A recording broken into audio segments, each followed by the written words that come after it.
Recouverte par les drapeaux du Brésil et du club de Santos, la dépouille de Pelé entame son dernier trajet dans les rues de cette petite ville portuaire qu'il a vu devenir une icône. Pour cette ultime procession, son cercueil a été hissé sur un camion de pompiers. Sur des centaines de mètres, des Brésiliens venus saluer une dernière fois leur idole. Il est une icône mondiale, pour moi le plus grand de tous les temps.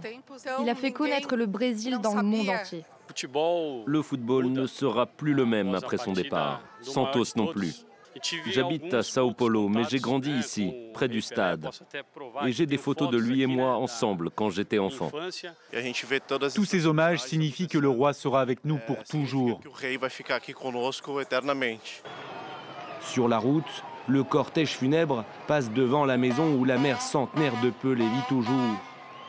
Le roi est ensuite enterré ici, dans ce cimetière vertical qui sera accessible au public. La dernière étape de l'adieu de toute une nation à son plus illustre ambassadeur.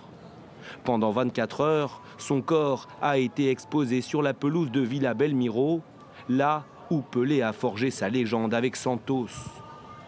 Plus de 230 000 personnes ont fait le déplacement.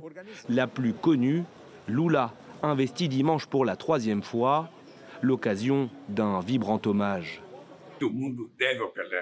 Le monde doit beaucoup à Pelé, un homme rempli de dignité, qui est né pauvre et noir dans un pays où les préjugés étaient très présents. Pelé ne s'est jamais soucié de cela. Il a toujours su être Pelé, le meilleur et le plus humble.